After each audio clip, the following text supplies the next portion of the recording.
I did this. No, don't paint hazard stripes like this.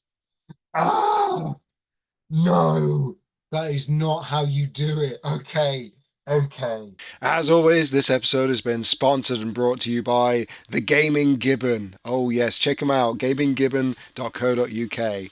Yes, welcome back, my brothers, for another review of all the wonderful, wonderful techniques people have for driving me completely insane. So let's have a look at some how to paint Iron Warriors guides. Let's have a look at something new. What do we have on the roulette wheel of chaos today?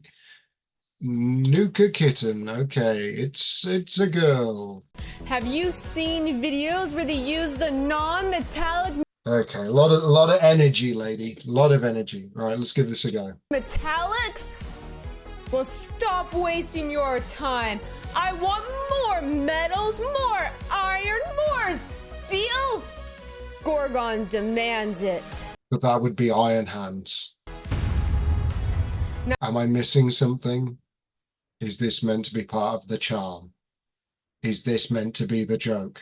Step 1, we're gonna use no other than Iron Warriors, and we're gonna paint the whole mini it.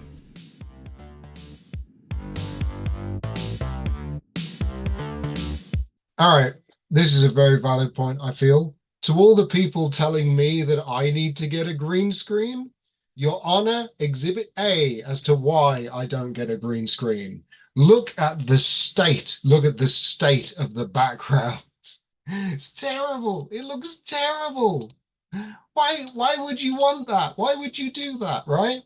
There we go. Okay, so base Iron Warriors metal. Okay, it's starting off with a grey base coat, so some kind of grey primer, and then straight into Iron Warriors.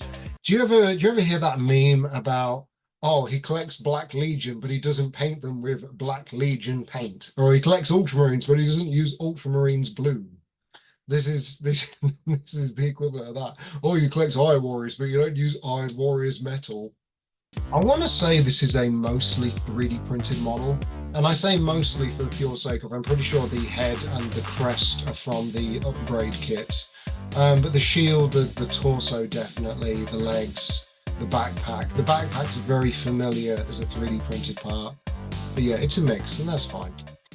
Now, one cannot simply Avalanche Sunset every time, every single time. It all comes back to Avalanche Sunset. paint an Iron Warrior without hazard stripes. First, we're gonna start off with some Avalanche Sunset or some Uriel Yellow. And we're just gonna wanna use the paintbrush thickness as the thickness for our stripes. I did this. No, don't paint hazard stripes like this. Ah, no, that is not how you do it. Okay, you guys. Okay, all right, okay. I can pretend to accept that people hand paint hazard stripes, right? When they at least do a base coat of yellow and then paint black on top. Do not just paint yellow and black stripes straight onto your model. What are you doing? What is this? That is not how you paint a model. Oh my god. Oh, it's so bad. I want to be sick. I want to actually be sick. There's not enough decimate. No, forget decimation's punishment. This is execution territory right here. Okay, executed. Like with the rate, so we're not even 2 minutes in, and the hazard stripes are here to destroy all hope for this video. Okay, great. I'm praying that in the next 10 minutes it suddenly gets good. It suddenly transforms into a wonderful Iron Warrior. Because no, this is not how you paint hazard stripes. Since it'll be easier to glide and paint those fine kind of lines and sharp points. I feel one thing to point out, however, is on the 3D printed shoulder pads, a trend that you'll see with some Iron Warrior files is they actually 3D print or 3D design the actual hazard stripe bands as a physical texture. I dislike it because hazard stripes, like all war markings, are just painted over the armor, right? It's not actually in the armor itself. And I feel like it's worth pointing out, if part of the plan here was to leave certain areas of the yellow thinner, maybe. Oh no, look at the state, the absolute state of those hazard stripes. Next, we're gonna use Iron Breaker.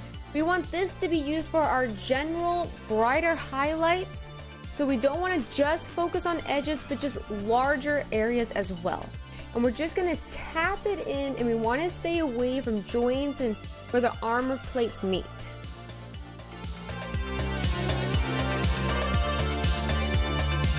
So kind of falling into that trap that Trovarian had in his video, where it's, you could just do this with a dry brush and just dry brush top down on the model. You don't need to try and layer this stuff in.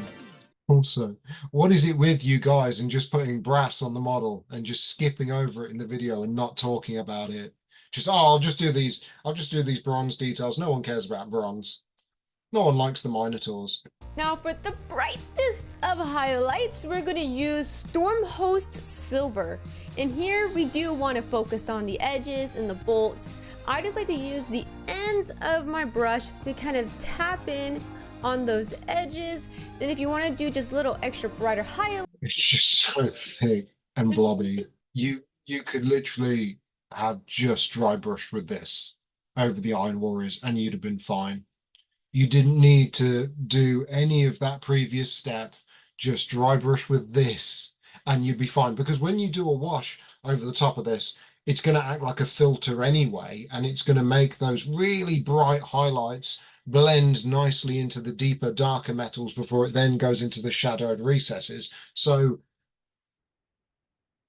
why? Why make life harder for yourself? In with the brush. Also, again, recording etiquette. Why is what we're looking at all the way over there in the video, right? You've got 3/4 of the screen that is just your hand. Move everything over.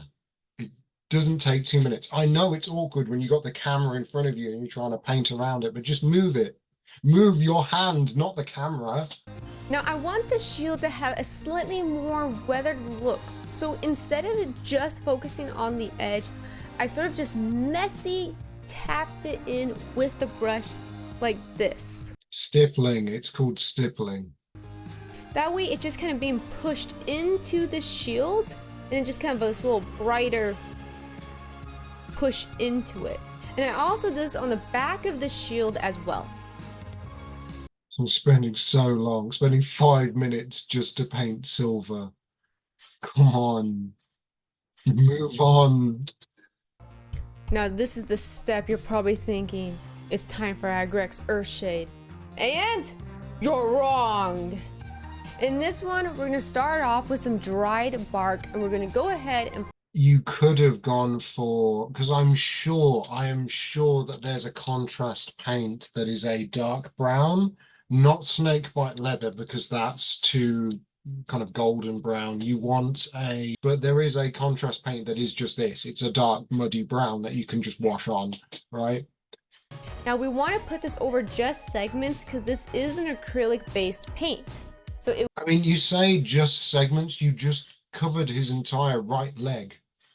What segment are you not covering there on the leg? And just wipe away or kind of just take away from some of the area that we want to be brighter.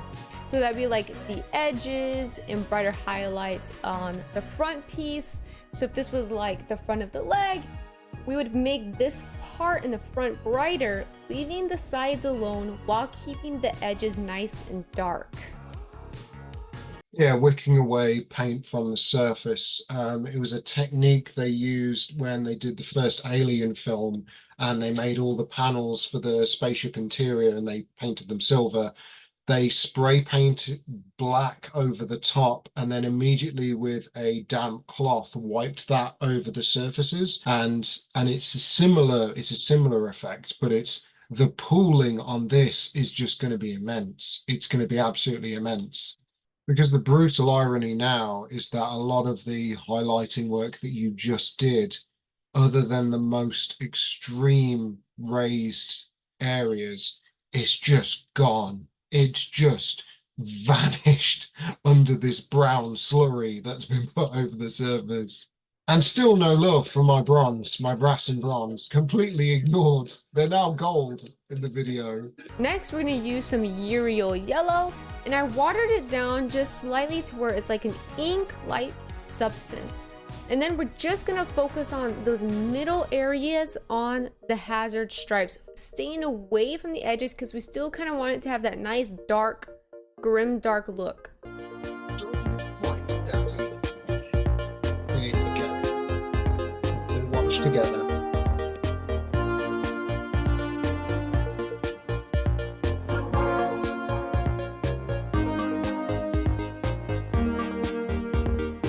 Now for those glowy red eyes, we're gonna use Evil Sun Scarlet. We're gonna wanna use a nice small pointy brush, and we're gonna wanna paint inside the eyes first, and then with barely any paint on the brush at all.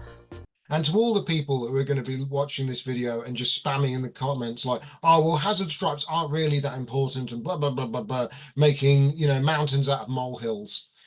A, they're a fundamental part of the Iron Warrior's identity, so that's a decimation right there. And B, look at the actual grill on the skull face design, on the shoulder pad, on the helmet, and on the chest. They are gone. The hard shadow of the individual openings and the grills, you're meant to be able to see that, and you can't because these techniques do not allow the fine level of painted required to actually do these models justice. And that's what's so upsetting about this.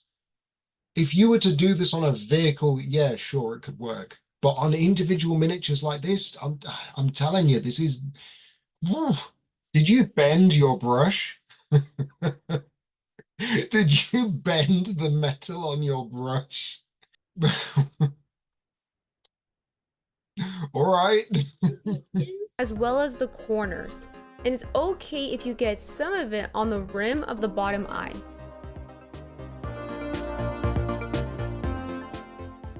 Now you can get some contrast Imperial Fist and you'll put it on the very tip of the brush, and you're just gonna wanna put it in the very middle of the eye.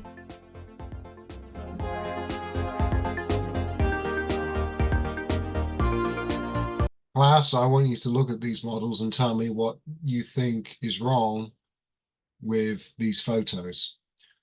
The silver highlights are incredibly thick, and they're incredibly thick because they've all been layer and edge highlighted, right? None of them have been dry brushed when they could have been.